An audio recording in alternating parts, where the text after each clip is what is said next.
Hello, everybody. Happy Thursday, and welcome to today's edition of the Full Count MLB Sports Betting Show presented to you by SportsMemo. My name is Eric Pauly, and as always on the Full Count Show, we're going to bring on today just one, but a top handicapper on SportsMemo. We're going to break down 3 MLB games as well as talk about our best bet for the day on today's MLB slate. So without further ado, everybody say hi to Dr. Chuck. Chuck, welcome. How's your Thursday been going on so far? Pretty good. I can't complain. U.S. Open is where my focus has been, as well as football this weekend. So a lot of stuff going on, but yeah, you got to keep baseball in there. Like you said, it is September now, but there's plenty of money to be made. And as we said the other day, this is when you can catch the bookmakers, putting out some cushy lines and spots that we might talk about in a little bit.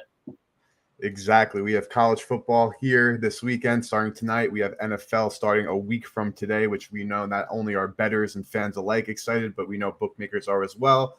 And maybe they're a little bit too excited that they don't have the time to take an extra look at MLB lines or, in Chuck's world, some U.S. Open lines or for tennis or even some golf lines. But we're going to get right into the show today because our first game we're discussing, the Los Angeles Dodgers and the New York Mets, is actually taking the first pitches at 4:15. So we are going to get into that game right away.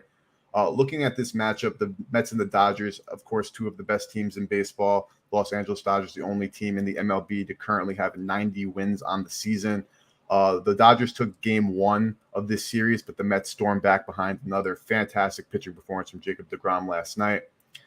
Lefty, the veteran, one of the best pitchers in the history of the game, Clayton Kershaw, will be on the mound for Los Angeles for the first time since August 5th.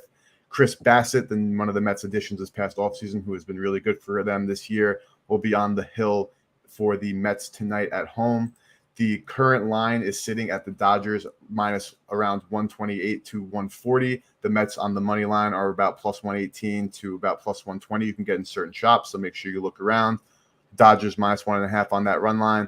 The Mets are plus 1.5 on the run line, and the total is 7.5 runs. Chuck, where are you looking to find value in this matchup? Yeah, I mean, you said it right off the bat. This is a marquee game. This is excellent. This is maybe a preview of NLCS stuff. Unbelievable game last night. You don't have to look much farther than Serena getting another win, being the highlight of ESPN, and still Scott Van Pelt's best thing he saw was Brandon Nimmo preserving Jacob deGrom's win last night with that robbery of that home run. Jacob deGrom is a god. The numbers are, I know Eric also likes analytics and metrics, and they don't even make sense. If you wrote numbers out like this, people would be like, that can't happen. And that's kind of what he's been doing. I think it's interesting to come back with this line. Obviously, the books can't make Kershaw a dog, even though he's been gone a month. And what he's done this season, he's made more headlines by being taken out of pitching a perfect game than he has really been incredibly consistent. They are above 500 in his starts because, like you said, they've got 90 wins already. This team is a juggernaut. Jeff took them last week based on losing a game before that. And it's hard to know where to look as far as that goes, because for those people that follow SDQL, Killer Sports, Give Me the Dog, those type of things, SPO-Devs, you're going to have known last night that the bookmakers make the Dodgers dogs for a reason. There's no worse dog return on investment since 2018 than this team. Because they're not. When they're made a dog, it's for a reason, and look what deGrom did. It doesn't matter who they have. Sure, he gave up that hanging slider to Mookie. That was it, though. And then he got picked up by the bullpen, and they won a 2-1 game. Now they're back as chalk, and I think they're 17-12 or 17-13 last 30, coming off of a loss against the same team. Inside the series, it's a little bit better. I could not be on Kershaw in the situation of coming right back here, facing this team, solid left-hand hitting team, especially at Citi Field. So much to play for. It's not that the Dodgers don't have more to play for, but the teams are falling off in their division. We talked a lot about the NL West and AL East being unbelievable divisions and such depth. That's kind of dropped off as the Orioles have improved, and the Rockies and Diamondbacks, as well as the Giants, have all kind of dropped.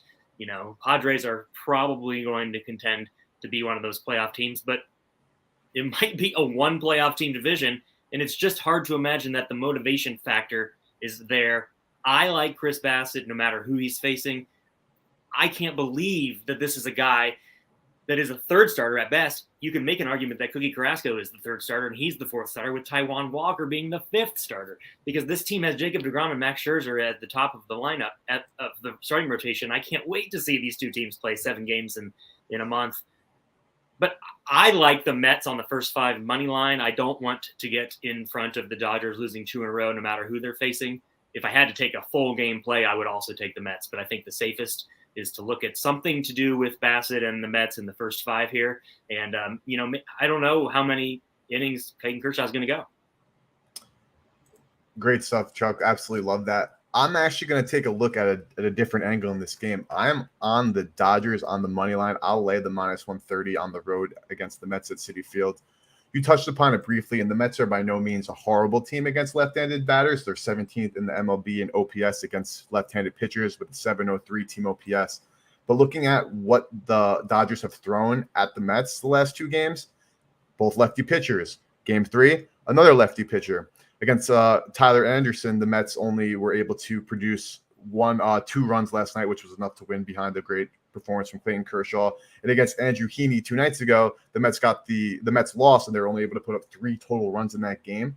Looking at the splits, Clayton Kershaw, even though, again, he hasn't played too much this season on and off with injuries, but on the road, he has a 2.50 ERA, a 3.06 slugging percentage against, a 2.15 batting average against, and a .97 whip. The Dodgers are 6-3 in those road starts this year, and they're also 6-3 covering the run line. I completely agree with your angles on the Mets having the larger sense of urgency tonight. The Braves are breathing down their neck, and the Mets need to win big games like this to keep this series going. If you're talking about in the playoffs, which I know we're a little bit of a digression, I'll take the Mets in a series against the Dodgers every single time. We're talking regular season, where some of these guys like Andrew Heaney and Tyler Anderson look like absolute studs. We know the Mets rotation is truly better and deeper. And that's why I would look at them in the postseason. But given this matchup, I think the Dodgers take the win tonight, -130. I am a big fan of Bassett. I'm expecting another tight game with a playoff atmosphere. But I'm going to actually disagree with you on this one, and I'm riding with the Dodgers tonight.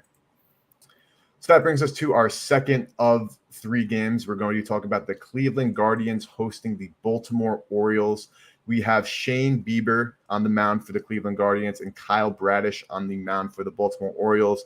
The Orioles took the game last night 4-0. The Guardians took the game before that 5-1. Looking at this matchup, the Orioles are +158 to around +150 to +160 on the money line. The Guardians are from around -170 to about -185. So make sure you shop for the best line available. The Orioles are getting that 1.5 runs at -135. The Guardians giving the 1.5 at +128. Totals at 7.5 runs. And looking at Kyle Bradish, I mean, in 80 innings pitched, this guy's allowed 15 home runs already this season. The total is set at 7.5. I'm very interested in this matchup because the Guardians have been looking like a lot better team lately. The Orioles are kind of cooling down. So, Dr. Chuck, talk to me. Where are you looking to find some value in this matchup?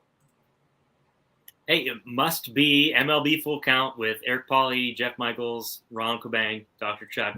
It's the Orioles. It's a day that ends in Y. There must be a dog. I understand it is Bieber. You brought up something that is very pertinent for later as far as Bradish goes and one swing runs. We're going to fade that later, I know, and I am as well in certain ways, which is a play I've already released to clients. No surprise. I can't not back Bieber, at least as far as the first 5 goes. I'm very intrigued by the 7.5 again, because you brought it up. This series has been under. We won with that under on Tuesday. It was pretty easy. I guess 7.5, they went 6 runs. They went under again. I suppose yesterday was an even more impressive under because there were some weather, VMI, and umpire things that were totally going against it, which kept me off of an over just because of the fact that these two teams are just playing that way. And McKenzie is hard to go against, maybe even more so than Bieber. I like the first 5 under on this. And you said the Orioles are cooling off. Yeah, I suppose they're cooling off. I can't quite get a grasp on them because when I thought they looked like they could definitely capitalize on something on Tuesday. You know, they could only score one run, and so it's a little sketchy. They still have an unbelievable record against the run line this month as a dog, which they seem to still be 70% of the time.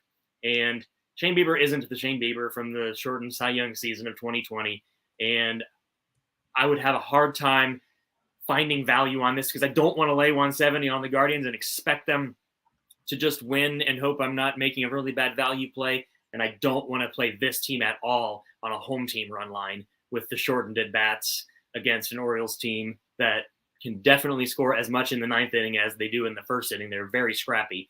And so if I was looking at anything, I would love that you get the hook on that 7.5. I find it hard to believe that hook lasts, and it probably closes 7, but I don't have a good play on how to go about the side.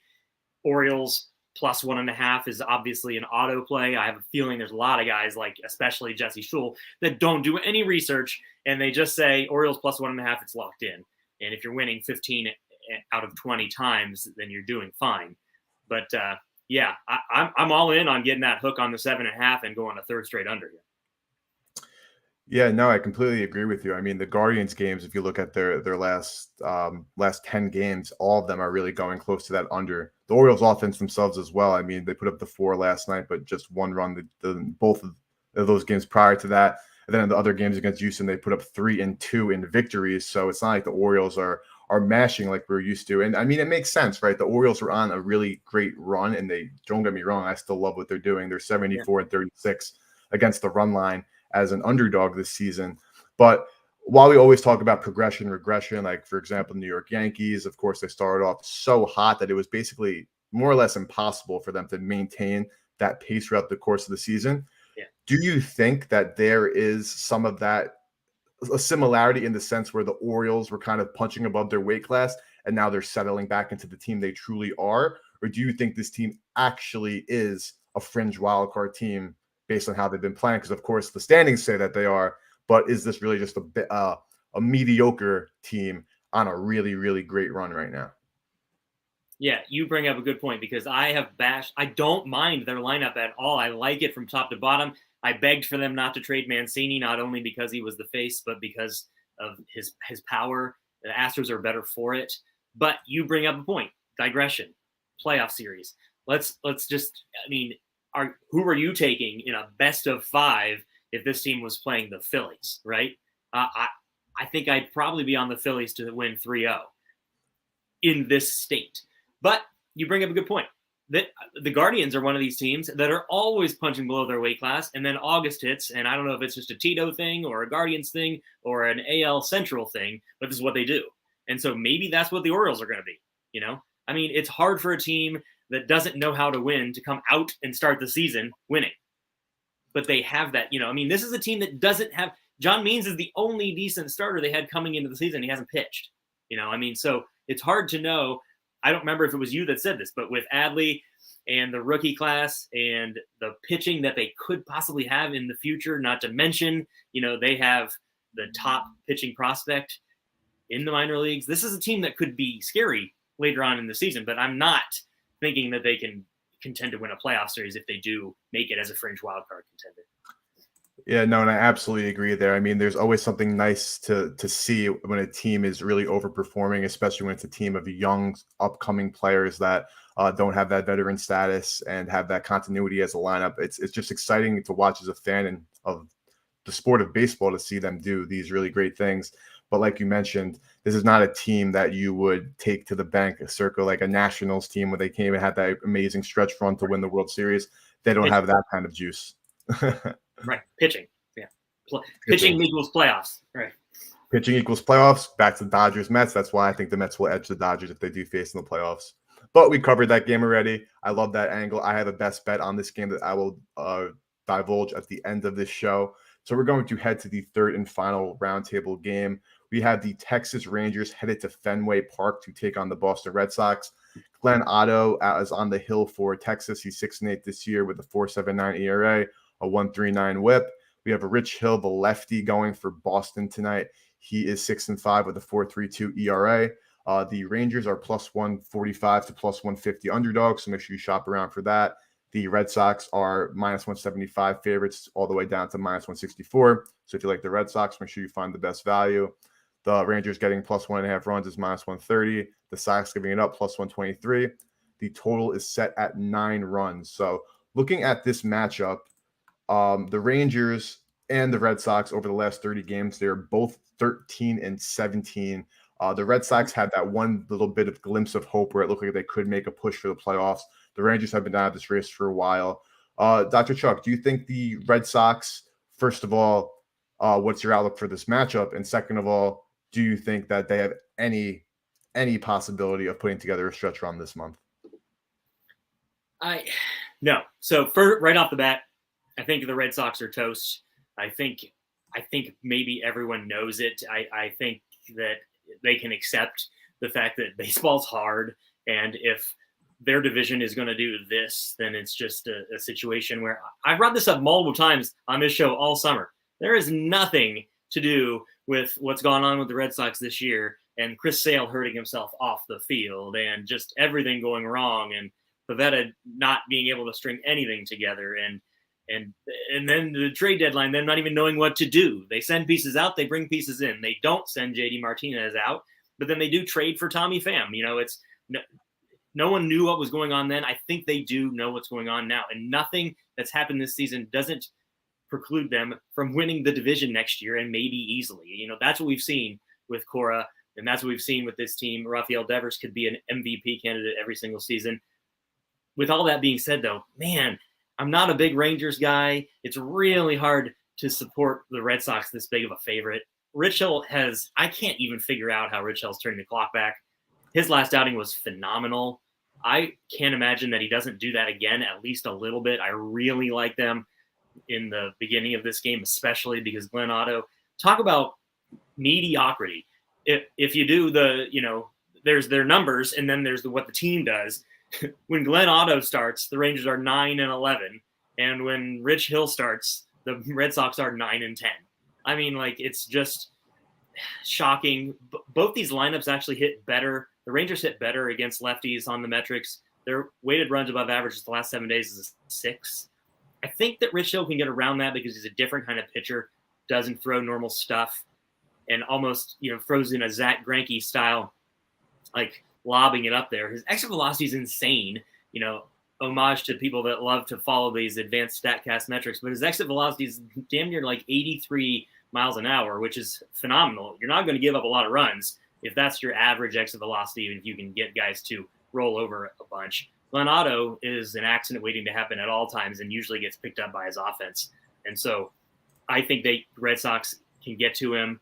I think that Vegas has priced this so well that I don't want to take either side. And normally if you give me a 9, I'm going to want to take the over there in the American League, but give me, I'm going to talk about this a little bit more. I like the Red Sox early, maybe even to be ahead by multiple runs after 5 innings. And I think that's the best way to go about this, because this is a pretty, for how well these divisions have looked, this is a pretty weak matchup for tonight, on a short Thursday slate. Yeah, no, so there's some things that you mentioned that I completely agree with, but there are also some things that I am viewing kind of differently. So I have a 10% play out tonight for the Major League Baseball, and we'll get into what Dr. Chuck has on the premium side shortly. But my 10% play, get that streak going. Yeah, we got to get a streak going. Your plays are killer, man. Yeah, and we have a big ticket release play of the month. I mean, I know it's the 1st of September, but I don't choose when the books decide to give me the 10% of value. No. But looking at this matchup, I'm not going to divulge what the pick is because it's on SportsMemo, and I normally do divulge client plays, but not a 10%er. But something that I find very interesting about the Rangers is, as an underdog this year, they're 54-26 covering the run line. And Glenn Otto, while I completely agree with you, I mean, the kid's 26 years old still. He has his ways to go in the MLB.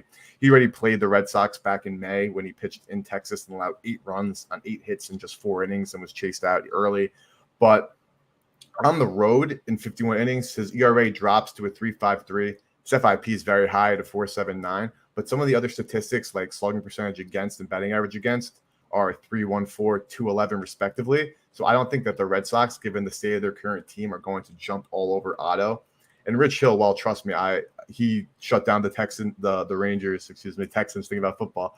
Back in May, he allowed 2 runs on 7 hits and 6 innings in this Red Sox win, and he's been pitching very well in his last 2 starts. But peeling back the onion a little bit at home this season, he's a 5.34 ERA, a 5.20 slugging percentage against, a 4.52 FIP, and a 1.42 WHIP, and those aren't really inspiring a lot of confidence for a lineup like you mentioned that is good against left-handed batters and is not a lineup that tends to roll over. So I probably gave a couple of hints there. If you want to know exactly what I'm going with this play, you can go over to sm.buzz/EP and take a look at my 10%er today. But that's going to bring us to the best bet segment. Again, that Mets-Dodgers game starts shortly, so we'd love to get you to see this and get that action in before that game starts. So, Dr. Chuck, of course, you've been killing it with tennis. Talk to me. What do you have on the premium side for not only tonight, but for this week 1 of college football? Yeah. So we got a lot of stuff going on. The football forecast show here is up in just a little bit. This is the 4th day of the U.S. Open. 4 straight days in a row. We've had that 11 a.m. noon package in the morning, 4th day in a row that it's been pretty decent. This is, I think we're finishing up. Before we went on air, I hadn't finished yet, but it looked like a 4-1 start on that early slate with U.S. Open again today. Have a college football play tonight. Still have that 5% play that goes off this Saturday in college football. We were 2-0 in week 0, so try and keep that momentum going. Before I get into the specific best bet, I was tinkering with a lot of things and had to finally come up with a final answer. And maybe it isn't the favorite play of all time, but there's a lot of angles to go on here. First off, Mets, first 5. Money line is plus money even with Bassett because you got Kershaw out there. And the main angle on this, before I get into anything else, 63 I bring this up all the time. 63 times the Mets have been at home this season.